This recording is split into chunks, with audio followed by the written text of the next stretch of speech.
Notice that it says that the sale ends on January the 18th. However, do not get misled by that, thinking every deal ends on January the 18th. That is not the case. In actuality, if you go on a game like Injustice 2 Legendary Edition, you'll see that that specific game's deal will end on January 18th. Exactly, it's January 19th, 2:59 a.m. Eastern Time, 11:59 p.m. Pacific Time.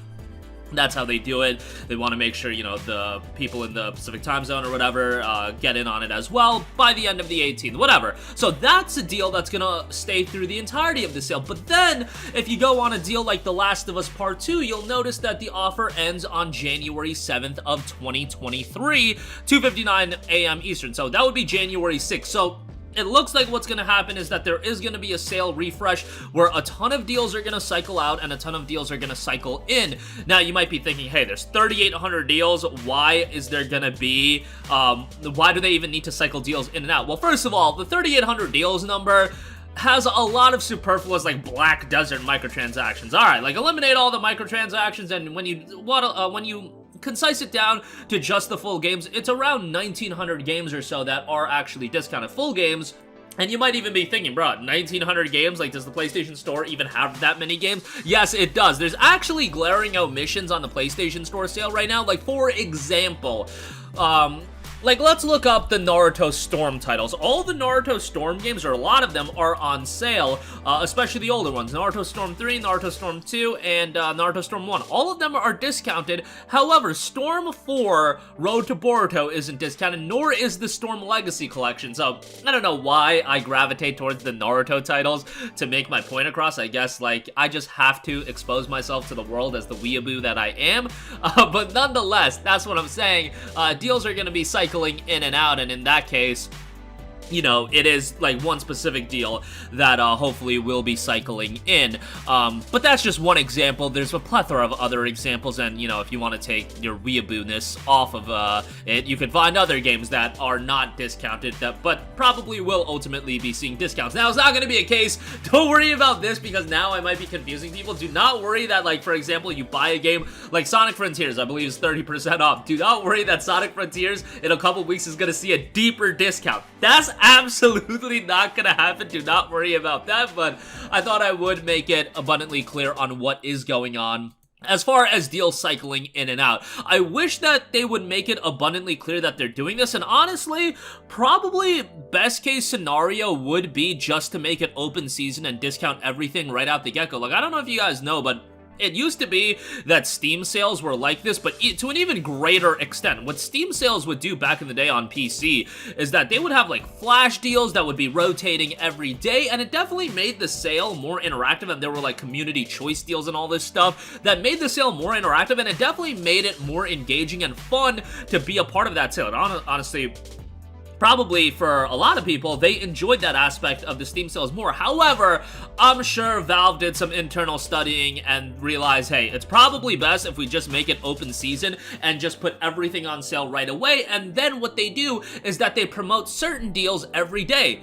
Sony and PlayStation really needs to work on that, because right now, like, what they're doing, this isn't something that really affects the consumers that much. It's more from a developer standpoint, but they need to do a better job of promoting the right games on the right day to the right people. Really just cycle in deals that are featured throughout the entirety of the sale. I don't believe they do it as well as Steam, but it took a long time for Steam to really get down, like, a proper way to custom tailor their store to specific users and whatnot, and hopefully at some point, you know, Sony does the internal studying and they do that as well, because while that helps the consumer for sure, it also helps developers actually sell their games. And as PlayStation Store's library continues to expand at a rapid pace, that is going to be an aspect that you have to work on. But, you know, Steam's been growing its library for a long time, but I digress. You guys get the idea. That's probably not something you guys care about, and I'm going on a tangent, but nonetheless, again, deals will be cycling in, it looks like, probably January 6th or January 7th, probably January 6th.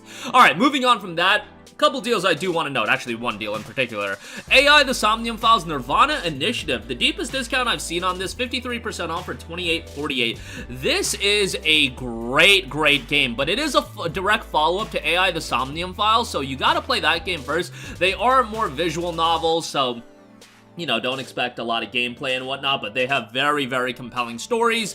Don't want to get into spoilers too much, but they are very much worthwhile to go through. They actually have the collector's edition discounted as well for $95, which actually isn't that bad. I actually have the collector's edition myself, and yeah. It's a pretty nice collector's edition, but yeah, surprising that it's still in stock that readily. $95 is actually not that bad, but you guys don't want to be dropping $95 on it. I get that. $28.48 though, that's a pretty good price, and I think most of you guys are going to end up digging the game quite a bit if you are into visual novels. Lastly, I do want to note that the Octopath Traveler 2, the base game, it's been going in and out of stock over at Best Buy, and that is because Best Buy is offering a pre-order bonus of a Steelbook. They've been doing this a lot with specific games, particularly Square Enix titles. They're doing this a lot with, like, Crisis Core Final Fantasy VII had a dope Steelbook that was available with Best Buy pre-orders, and obviously, it was available for a while, and then you could, like, buy it standalone for $10, and then it was just out of stock everywhere. I'm actually kind of curious how much that Steelbook is going for. Yeah, that Steelbook, guys, the Crisis Core Final Fantasy VII Reunion Steelbook is going for about $50 on eBay, so, yeah, bro, what? Best Buy valued it at $10, and it was just a pre-order bonus, and, I doubt Octopath Traveler 2 is gonna go to that extent because, you know, it's Crisis Core, it's Zack and all that stuff, but, yeah. Octopath Traveler 2's Steelbook, I doubt is gonna hit $50, but it could get pretty pricey, so that might be something you want to take advantage of. You can just put your pre-order in, you're not gonna get charged right away, and then you can decide closer to release on whether or not you want to actually pick it up. Square Enix been doing this a lot, having retail partnerships, and they did it with Crisis Core with Best Buy, Octopath Traveler with Best Buy again, but with Final Fantasy 16, they're just, like, making deals with every retailer. They're like, alright, this retailer gets the exclusive pin set, this retailer gets the exclusive Steelbook, which, by the way, Best Buy's got the exclusive Steelbook on FF16 as well, so that might be something you want to jump in on, but, yeah, Square Enix definitely be knowing how to monetize these games, so, I don't know, good for them, I guess, but that'll do it for me. Again, as far as PlayStation Store deals go, those will be cycling in and out, so be on the lookout for that as far as deals getting refreshed.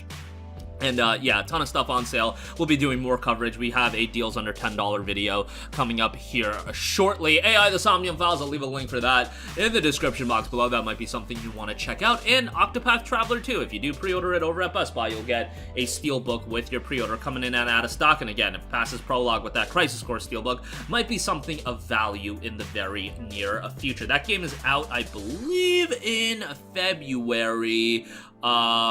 So yeah, I can't find the release date right now because I'm an idiot, but nonetheless, February 24th, there we go, February 24th is the release date for Octopath Traveler 2, but that'll do it for me. Sound off with all of your thoughts in the comments section down below. Thank you for watching, and goodbye.